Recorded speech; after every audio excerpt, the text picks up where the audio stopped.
चुनाव में 2019 के चुनाव में बीजेपी की ऐसी कोई लहर नहीं थी, लेकिन उसके बावजूद भी जीती। वो जीती इसलिए क्योंकि ईवीएम में धांधली करी। हम तो यही कर रहे हैं ना कि लोगों को जगाने की कोशिश कर रहे हैं, हम लोगों को समझाने की कोशिश कर रहे हैं कि सबसे बड़ी जो दिक्कत है वो है ईवीएम, और ईवीएम जब तक रहेगी तब तक आप मोदी सरकार को नहीं हटा पाएंगे। इसलिए मोदी सरकार को हटाने से पहले ईवीएम को हटाना जरूरी है। अगर ईवीएम में बेईमानी वो करें तो ही सरकार बना सकते हैं, अन्यथा लिख लेना, मैं दावे के साथ कह रहा हूं 20% से ज्यादा वोट उत्तर प्रदेश में और पंजाब में तो इतने भी नहीं मिलेंगे, उत्तराखंड में बीजेपी सरकार पा नहीं सकेगी।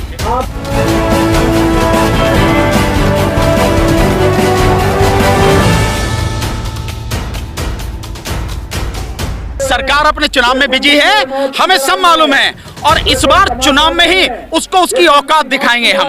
केवल चुनाव में उसे यही भाषा समझ में आती है, राजनीति की वोट की भाषा समझ में आती है, तो उसे वोट की ही भाषा समझाएंगे और चुनाव में ही समझाएंगे। जिसकी शुरुआत उत्तर प्रदेश के चुनावों से, पंजाब और उत्तराखंड के जो 5 राज्यों में चुनाव है, इसी से करेंगे हम।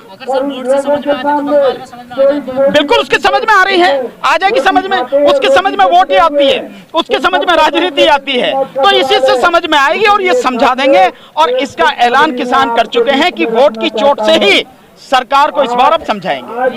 किसान जी कौन योगी 300 पर, भाई मैं तो एक ही चीज जानता हूं, अगर ईवीएम में बेईमानी वो करें तो ही सरकार बना सकते हैं, अन्यथा लिख लेना, मैं दावे के साथ कह रहा हूं 20% से ज्यादा वोट उत्तर प्रदेश में और पंजाब में तो इतने भी नहीं मिलेंगे, उत्तराखंड में बीजेपी सरकार पा नहीं सकेगी।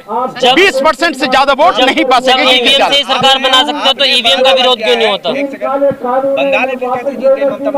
कौन बंगाल में नहीं, तो उन्होंने नहीं की होगी, क्योंकि मैं ये मानता हूं मैक्सिमम जो हेरा फेरी ये करते हैं ईवीएम में, ये करते हैं लोकसभा के चुनाव में, क्योंकि केंद्र इनके हाथ में रहे, सारी ताकत वही है। केंद्र के हाथ में ताकत थी तभी तो इन्होंने ये कानून बना लिया राज्य का अधिकार छीन के। अगर ये किसी राज्य में ही होते, केंद्र में नहीं होते, तो क्या इनकी हिम्मत के राज्यों का अधिकार छीन के ये कानून बना लेते? नहीं बनाते ना।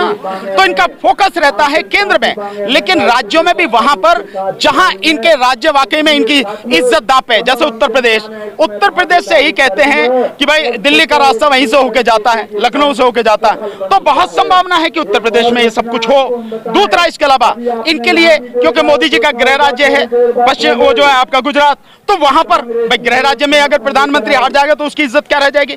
ये वहां होती है, और इसीलिए भी होती है कि ईवीएम पे जो सवाल खड़े कर रहे हैं हम लोग, लगातार जो आंदोलन कर रहे हैं, वो सवाल ना खड़े हों और लोग ही इस बात को कहने लगे कि साहब ईवीएम, जैसे आपने कहा अगर ईवीएम में गड़बड़ी हो तो पश्चिम बंगाल में कैसे हार गए। ये सरकार की नीति है, आरएसएस की, बीजेपी की नीति है।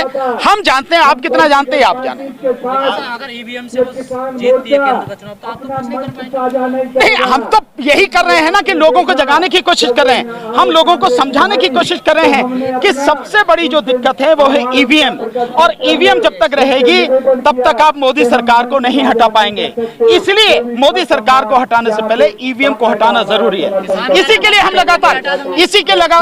हम लगातार हमने सिग्नेचर कैंपेन भी चलाया हुआ है कि लोग उसमें सिग्नेचर करके दें, ताकि हम ये मानते हैं कि उत्तर प्रदेश के चुनाव से पहले अगर 9 करोड़ लोग सिग्नेचर करके दे देते हैं तो हम सुप्रीम कोर्ट में पिटीशन डाल के, सुप्रीम कोर्ट के सामने बात रख के ईवीएम को हटाने के लिए प्रयास करें। किसान तो कह रहे हैं वैसे पलट बिना ईवीएम के सरकार। नहीं, उनका कहना अपनी जगह सही है, वो जानते हैं कि पूरा देश, पूरा प्रदेश उनके साथ में खड़ा है, लेकिन जो टेक्निकल चीज है हमें उसको भी समझना बहुत जरूरी है। वो अगर आड़े आ गया तो हमारी सारी ताकत जाए चली जाएगी। अगर आप देखें 2019 के चुनाव में बीजेपी की ऐसी कोई लहर नहीं थी, लेकिन उसके बावजूद भी जीती। वो जीती इसलिए क्योंकि ईवीएम में धांधली करी। नुकसान नहीं होता, नुकसान होता जनता का, नुकसान होता देश का। तो देश की जनता को सोचना है कि हमें ईवीएम को खत्म करवाना है। प्रयास कर रहे हैं, मैं समझता हूँ लोग विरोध कर रहे हैं।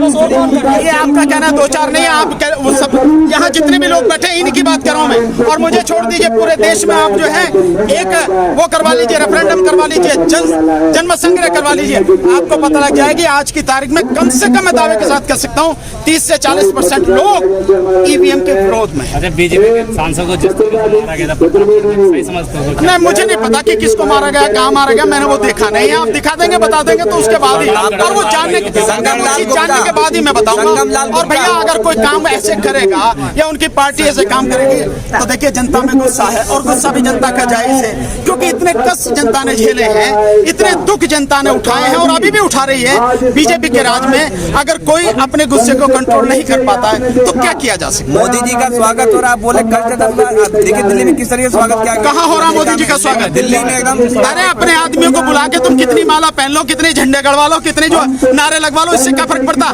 स्वागत तो वहाँ हुआ ना जहाँ गाली पड़ी।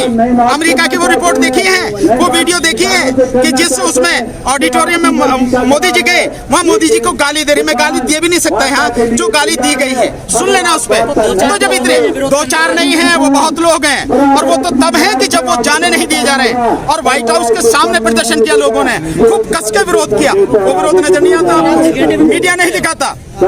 ये आप कुछ तारीफ भी तो हुई होगी। नहीं, ये आपका कहना है। अगर तारीफ होती ना तो कमला हैरिस जो वहाँ की उपराष्ट्रपति हैं, उन्हें ये नहीं कहना पड़ता कि दुनिया में आज लोकतंत्र खतरे में है और हम सहयोगी राष्ट्रों और दुनिया के राष्ट्रों की ये जिम्मेदारी है लोकतंत्र को बचाएं ताकि लोगों को उनका हक मिल सके। ये नहीं कहना पड़ता। मोदी जी तो कह क्या है बात है कि मैं नहीं जानता, अगर समझते तो यह हाल नहीं होता। मोदी जी कह क्या कि मैं लोकतंत्र के मंदिर से आया हूँ। क्या है? लोकतंत्र के मंदिर से आया हूँ।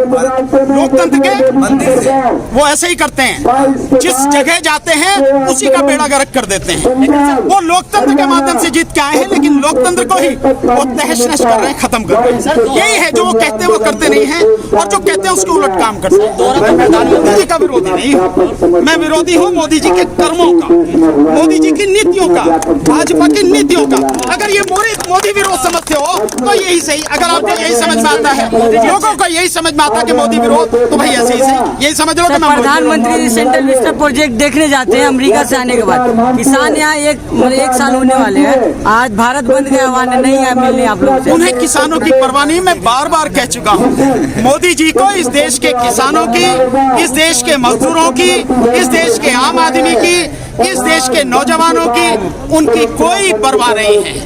उन्हें उन्हीं ईंट पत्थरों की है। पता नहीं उसी में अपनी समाधि बनवाने का क्या विचार कर रहे हैं, क्या वो जो बनवा रहे हैं सेंट्रल विस्टा, उसी की उन्हें वो है और कुछ नहीं है उन्हें।